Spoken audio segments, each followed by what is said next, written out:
Klasifikasi iklim merupakan usaha untuk mengidentifikasi dan mencirikan perbedaan iklim yang terdapat di bumi. Akibat perbedaan latitudo atau posisi relatif terhadap khatulistiwa, garis lintang, letak geografi, dan kondisi topografi, suatu tempat memiliki kekhasan iklim.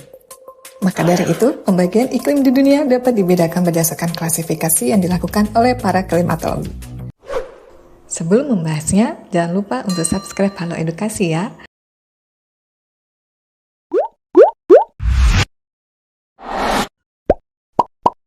Sistem klasifikasi iklim Köppen.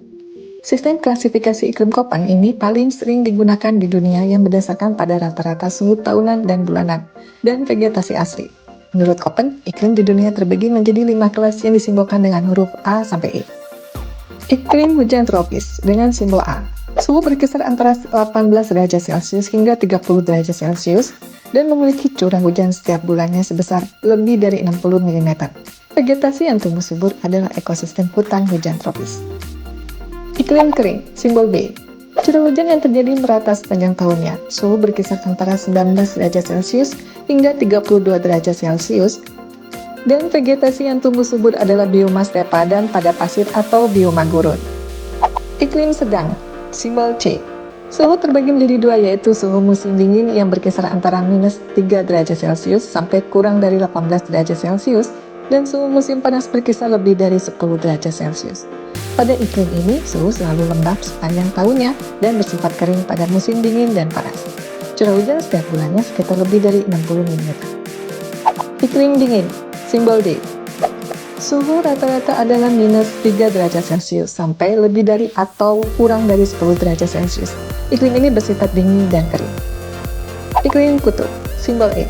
Suhu yang tercatat sekitar 0 derajat Celcius sampai 10 derajat Celcius yang disebabkan oleh ketinggian topografi yang berada lebih dari 5.000 kaki dari permukaan laut. Vegetasi yang tumbuh adalah bioma tundra dan memiliki salju abadi. Sistem Klages 1942.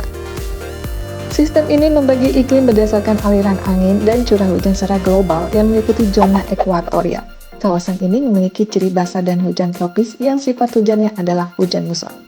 Zona tropika kawasan ini mengalami hujan pada musim panas dan memiliki vegetasi bioma sabana dan hutan kering. Zona subtropika kering. Kawasan ini bersifat kering dan didominasi oleh padang pasir atau gurun, dan vegetasinya meliputi stepa dan bioma stepa. Zona hujan bersalju kering. Kawasan ini bercirikan turunnya hujan di musim dingin, dan vegetasinya meliputi pohon berdaun keras.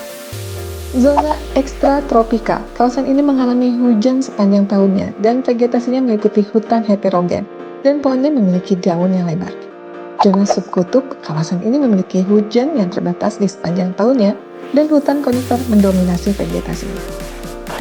Sistem Smith dan Ferguson 1951. Smith-Ferguson mengklasifikasikan iklim berdasarkan jumlah rata-rata bulan kering dan jumlah rata-rata bulan basah. Suatu bulan disebut bulan kering jika dalam satu bulan terjadi curah hujan kurang dari 60 mm. Disebut bulan basah jika dalam satu bulan curah hujannya lebih dari 100 mm.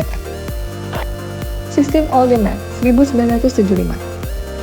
Penentuan iklim menurut Alderman menggunakan dasar yang sama dengan penentuan iklim menurut Smith-Ferguson, yaitu unsur curah hujan. Bulan basah dan bulan kering dikaitkan dengan kegiatan pertanian di daerah tertentu, sehingga penggolongan iklimnya disebut juga zona agroklimat.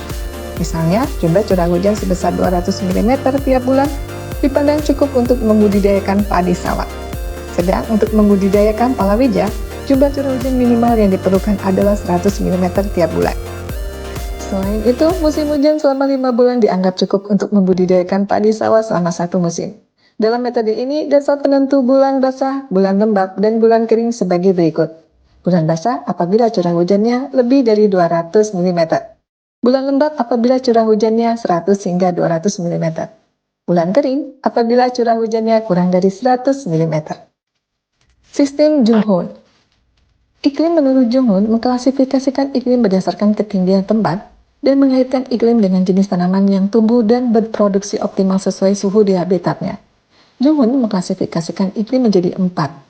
0 sampai 700 meter, zona panas. Contoh karet, kopi, tebu, jagung, kelapa.